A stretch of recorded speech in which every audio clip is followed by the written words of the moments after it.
நெத்தி சுட்டியாடும் உச்சந்தலையில் பொட்டு வச்சதாறு நான் தானே.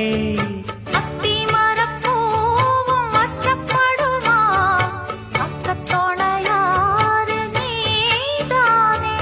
ஆசை பேச்சில் பாதி மூச்சில் லேசாதேகம் சூடேற